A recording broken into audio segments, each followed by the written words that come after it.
Sura 53, 19, 20. Este versículo é um dos versículos que é usado pelos não-muçulmanos para tentarem desacreditar o sagrado Alcorão. O Rushdie utilizou-o no seu livro Versículo Satânico. Segundo o padre professor de filosofia Anselmo Borges, publicou no Diário de Notícias, passo a citar, estes dois que não figuram nas versões ortodoxas do Alcorão. Seja bem-vindo a mais um episódio aqui do nosso canal de Ikraman. É de lamentar como este tipo de pessoa que supostamente tem um curso superior vem ao público falar de algo que claramente não entende. Visto ser o ignorante, permita-me educá-lo sinceramente. O Sagrado Alcorão não tem versões como alega, e sim, temos um Alcorão original em língua árabe, começa com o capítulo Al-Fatiha, a abertura, e termina com o capítulo An-Nas, os humanos. Foi revelado em língua árabe há mais de 1400 anos e continua igual, intacto, sem alterações. Atualmente existem traduções para diferentes línguas mais faladas do mundo, com o objetivo de ajudar as pessoas que não entendem o árabe que tenham acesso ao significado do texto corânico. Obviamente, como é de conhecimento de todos, quando se traduz qualquer texto, seja religioso ou não, perde ligeiramente o sentido do significado devido à escolha de palavras do tradutor, pois há palavras em árabe com múltiplos significados. É por isso mesmo que somos abençoados com o Alcorão original em língua árabe, para que as pessoas possam confirmar o que foi traduzido.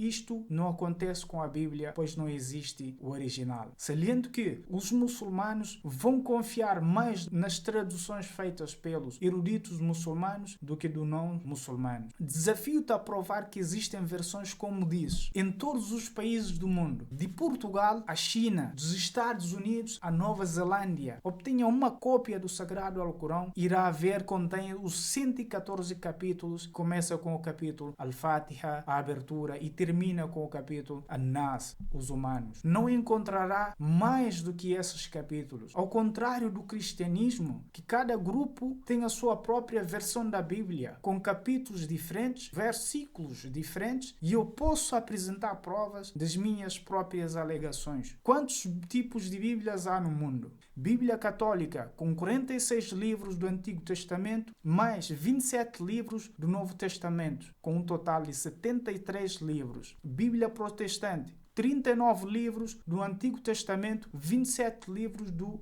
Novo Testamento, com um total de 66 livros. Atenção, não tenham diferenças na leitura nem na escrita, tenham o mesmo estilo de escrita, porém, com medo do conhecimento de todos. Mas aqui demonstra exatamente que os católicos adicionaram 7 livros ou os protestantes subtraíram os livros. E ortodoxos etíopes têm 81 livros. Qual deles seguir? Outras Bíblias, ortodoxa grega, Bíblia ortodoxa russa, dos mormons, a igreja anglicana. Aqui vão as perguntas. Qual destas Bíblias é a de Jesus Cristo? Qual destas Bíblias contém a mensagem original de Jesus Cristo? Aqui estão as discrepâncias apresentadas de forma sucinta, e nem todos os cristãos aceitam livros uns dos outros. Livros que estão na Bíblia Católica e que não se encontram na dos protestantes, Tobias, Judite, Sabedoria, Eclesiástica, Baruco, Macabeus 1 e 2. Essas discrepâncias que existem no cristianismo não se aplicam no Islão.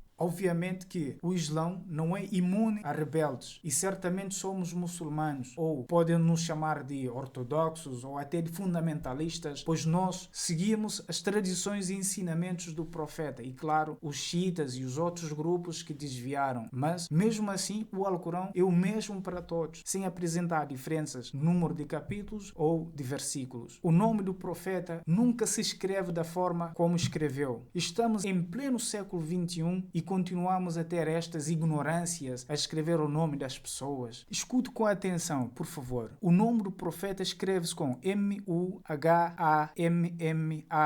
sallallahu alaihi wasallam. Ele, Anselmo Borges, passa a citar: se a negação do monoteísmo é o único pecado sem perdão, como pode o profeta declarar sublimes aquelas deusas? O Islão é a única religião no mundo que professa o puro monoteísmo. No Islão, todos os pecados podem podem ser perdoados, inclusive se for politeísta. E a pergunta é, quando é perdoado este pecado? A pessoa pode ser politeísta durante 20, 50 ou mais anos e um dia chegar à conclusão que não pode haver mais de um Deus e declarar sinceramente a sua fé, o que nós chamamos de Shahada. Eu testemunho que não existe nenhuma divindade exceto Allah, Deus. E eu testemunho que Muhammad é seu servo e mensageiro. A partir deste momento, a pessoa tem todos os seus pecados perdoados. Tem 0 pecados. Seria como se tivesse nascido naquele momento. Porém, é aqui que entra a outra pergunta. Quando não é perdoado o pecado da negação do monoteísmo? Se a pessoa morrer no estado em que se encontrava politeísta e idolatria, certamente os seus pecados não serão perdoados e certamente irá para o inferno. Certamente no Islão, o maior pecado é o shirk, quer dizer associar parceiros a Allah subhanahu wa ta'ala. No Islão, tudo tem um contexto.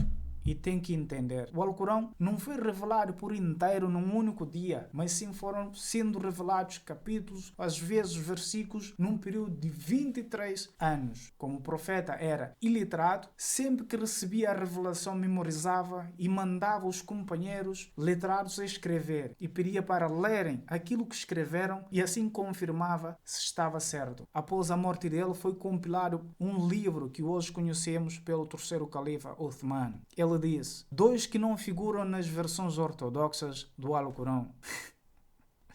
Na verdade, estes versos constam no Sagrado Alcorão, Sura An-Najm, a estrela, ou capítulo 53, verso 19 e 20, que diz o seguinte: acaso vistes Al-Lat, Al-Uzza e Manat? O outro terceiro, os 3 ídolos dos árabes pagãos. Este versículo é claramente uma pergunta e não uma forma de oração.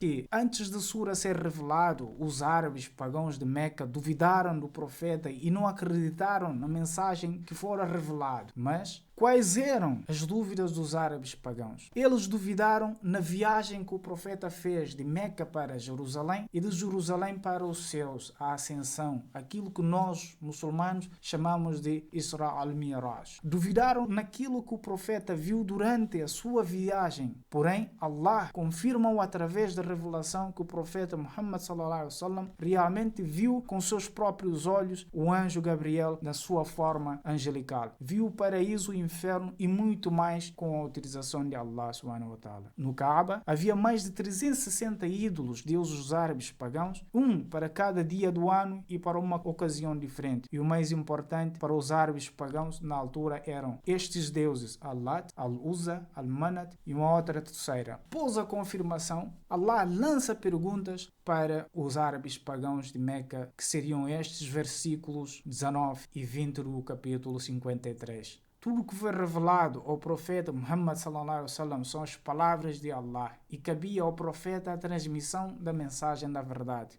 Todos os profetas e mensageiros que antecederam ao profeta Muhammad sallallahu alaihi wasallam transmitiram a mesma mensagem e ele não falava por vontade própria e sim daquele que o enviou, Allah, Deus. Muhammad sallallahu alaihi wasallam nunca adorou ninguém exceto aquele que tem esse direito de ser adorado, o único Deus de toda a humanidade, Allah. Ele adorou o mesmo Deus de Abraão, de Moisés, de Davi, de Salomão, de Jesus, de todas as criaturas, Allah. Espero sinceramente que tenha sido claro e esclarecido o preconceito que há na mente das pessoas que odeiam o Islão. Ficamos por aqui. Até um próximo episódio. Assalamu alaikum.